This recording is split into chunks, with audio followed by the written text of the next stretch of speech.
नमस्ते विद्यार्थियों। आज हम कक्षा द्वादशी के अनिवार्य हिंदी का प्रकरण शब्द शक्ति पढ़ते हैं। शब्द एवं बोध्य अर्थ के संबंध को शब्द शक्ति कहते हैं।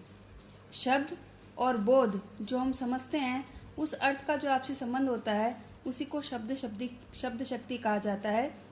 परिभाषित रूप में अगर देखें तो शब्द में अंतर्निहित अर्थ को प्रकट करने वाले व्यापार को शब्द शक्ति कहते हैं।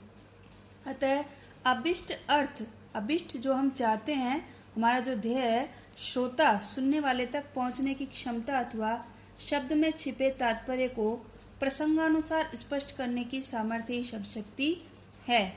हम जो चाहते हैं वो सुनने वाले तक पहुंच जाता है। हम जो अर्थ उसको बताना चाहते हैं वो उस तक पहुंच जाए, उसी को हम शब्द शक्ति कहते हैं। शब्द शक्ति 3 प्रकार की होती है: अभिधा, लक्षणा और व्यंजना। उसी के अनुसार शब्द के 3 प्रकार होते हैं: वाचक, लक्षक और व्यंजक। और उनसे संबंधित अर्थ को अभिधेयार्थ या वाच्यार्थ कहते हैं। लक्षणा से लक्षक शब्द के द्वारा जो अर्थ प्रकट होता है उसको लक्ष्यार्थ कहते हैं। और व्यंजना की व्यंजक शब्द से जो अर्थ प्रकट होता है उसको व्यंग्यार्थ कहते हैं। पहली शब्द शक्ति है अभिधा शब्द शक्ति। अभिधा शब्द शक्ति शब्द की वह शक्ति है जिससे किसी शब्द के सबसे साधारण लोक प्रचलित अथवा मुख्य अर्थ का बोध होता है, उसे अभिधा शब्द शक्ति कहते हैं। अभिधेयार्थ शब्द वाचक कहलाता है तथा प्राप्त अर्थ वाच्यार्थ कहलाता है। उदाहरण है, मोहन पुस्तक पढ़ रहा है, शेर जंगली जानवर है। यहाँ पर मोहन पुस्तक पढ़ रहा है, इसमें कोई छुपा हुआ अर्थ नहीं है। हम जो बताना चाहते हैं वो इसके माध्यम से स्पष्ट पता चल रहा है कि मोहन एक किताब पढ़ रहा है। शेर जंगली जानवर है, ये भी सामान्य अर्थ है। इसलिए शब्द के माध्यम से सामान्य अर्थ ही प्रकट हो रहा है, लोक प्रचलित अर्थ प्रकट हो रहा है, इसलिए यहाँ अभिधा शब्द शक्ति है। शब्द की दूसरी शक्ति है लक्षणा शब्द शक्ति। जब वक्ता बोलने वाले द्वारा कहे गए शब्द से अभिष्ट अर्थ का बोध न हो, अभिष्ट जो हम चाहते हैं अर्थात शब्द के मुख्यार्थ में बाधा हो, तब किसी रूढ़ि या प्रयोजन के आधार पर मुख्यार्थ से संबंध रखने वाले अन्य अर्थ यानी इच्छित अर्थ का बोध होता है, वहाँ लक्षणा शब्द शक्ति होती है। जब हम कोई शब्द के माध्यम से अर्थ श्रोता तक पहुंचाना चाहते हैं लेकिन उसमें बाधा उत्पन्न हो जाती है, मुख्य अर्थ प्रकट नहीं होता है, लेकिन उससे ही संबंध रखने वाला जब अन्य अर्थ प्रकट होता है तो वहाँ क्या होती है? लक्षणा शब्द शक्ति होती है। लक्षणा शब्द शक्ति के 2 भेद हैं। पहला है रूढ़ा लक्षणा। जब किसी काव्य रूढ़ी या परंपरा को आधार बनाकर लक्षणा शब्द शक्ति का प्रयोग किया जाता है तो वहाँ रूढ़ा लक्षणा शब्द शक्ति होती है। उदाहरण से स्पष्ट हो जाएगा। उदाहरण है, लाल पगड़ी आ रही है, भारत जाग उठा है, वह हवा से बातें कर रहा है। भारत जाग उठा है, यहाँ भारत किसी प्रकार का कर्ता नहीं है, लेकिन ये कवि का प्रयोजन इससे है कि वो कह रहा है कि भारतवासी जाग उठे हैं।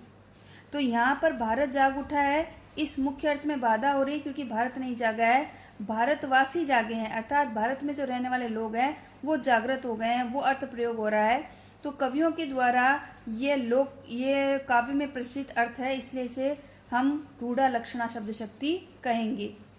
लक्षणा शब्द शक्ति का दूसरा भेद है प्रयोजनवती लक्षणा।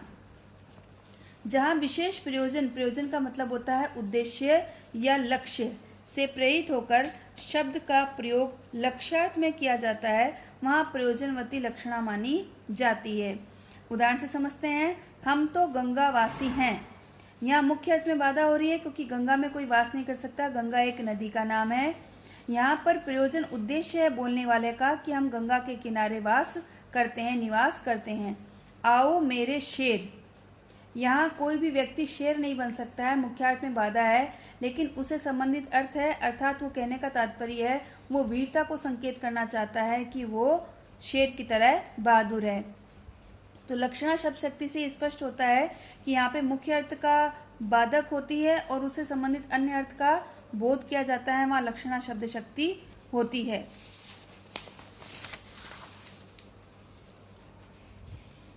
तीसरा भेद है व्यंजना शब्द शक्ति।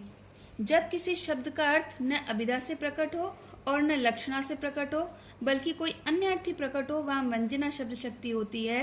अतः किसी शब्द का छुपा हुआ अन्य अर्थ ज्ञात करना ही व्यंजना शब्द शक्ति कहलाती है।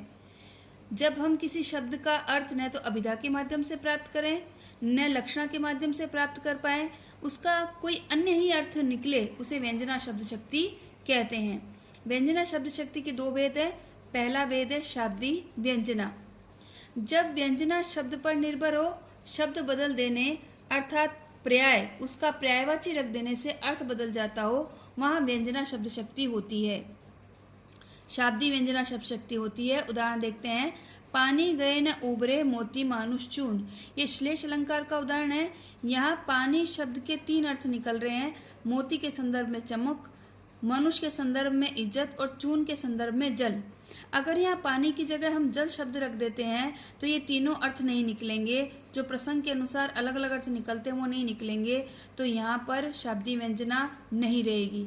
तो यहाँ पानी शब्द आने पर इसके अलग अलग तीन पर्याय निकले हैं, इससे इसके तीन अन्य अर्थ हो गए हैं, इसलिए यहाँ पर शाब्दी व्यंजना शब्द शक्ति है। इसी प्रकार सुवर्ण को ढूंढत फिरत कवि कामी अरु चोर, यहाँ सुवर्ण है, उसके कवि कामातुर व्यक्ति और चोर के संदर्भ में तीन अर्थ निकल रहे हैं। अगर सुवर्ण की जगह हम स्वर्ण कर देते हैं, सुंदर अक्षर कर देते हैं, तो वो तीन अन्य अर्थ नहीं निकलेंगे, इसलिए यहाँ पर शब्द बदल देने से उसका अर्थ नष्ट हो जाएगा, इसलिए यहाँ पे शाब्दी व्यंजना है। सुवर्ण रखने से इसके तीन अलग अलग अर्थ निकल जाएंगे। व्यंजना शब्द शक्ति का दूसरा भेद है आर्थी व्यंजना। जब शब्दार्थी व्यंजना अर्थ पर निर्भर होती है, पर्याय रख देने पर भी अभिष्ट अर्थ की पूर्ति होती है। जब शब्दार्थ की व्यंजना अर्थ परिवर्तन करने पर भी हम उसको निकाल सकते हैं, अर्थ यानी कि हम अगर उस शब्द की जगह उसका पर्यायवाची रख दें तब भी वही अर्थ निकले, अन्य अर्थ निकले, तो वहाँ पे आर्थी व्यंजना होती है। उदाहरण के रूप में उसने कहा संध्या हो गई। यहाँ संध्या की जगह अगर हम शाम करते हैं, रात करते हैं, तब भी कोई इस अर्थ में परिवर्तन नहीं आ रहा है। उसने कहा संध्या हो गई। अब किसी व्यक्ति ने कहा है कि संध्या हो गई, लेकिन संध्या ये जो वाक्य है इसको सुनने वाले हैं उनके लिए ये एक प्रयोजन रखने वाला नहीं है। किसी के लिए संध्या होने का मतलब है संध्या वंदन का समय हो गया है, किसी के लिए संध्या हो गई का अर्थ है भोजन बनाने का समय हो गया है, किसी के लिए संध्या हो गई का अर्थ है घर जाने का समय हो गया है। इसलिए इस एक ही वाक्य के कई अर्थ निकल रहे हैं, वो श्रोता सुनने वाले पर निर्भर करते हैं, इसलिए यहाँ पर आर्थी व्यंजना है। इसी प्रकार दूसरा उदाहरण, क्यों क्या समय हुआ है। यहाँ पर पूछे जाने वाले का अर्थ है कि तुमने आने में देरी कर दी। यहाँ उसका अर्थ समय पूछना नहीं है, सामान्य अर्थ में बाधा पहुँच रही है, और इससे अगर संबंधित अर्थ निकालें समय पूछना, तो समय पूछना भी इसका अर्थ नहीं है, इसका अभिप्राय नहीं है। इसका अभिष्ट अर्थ है कि वो कहना चाहता है व्यंग्यार्थ में कि तुमने बहुत देरी कर दी है, तो यहाँ पर आर्थी व्यंजना है। राम के समान शंभु, शंभु सम राम है, ये उपमेय उपमा अलंकार होता है। इसमें उपमेय और उपमान एक ही होते हैं, इसमें भी आर्थी व्यंजना होती है। धन्यवाद।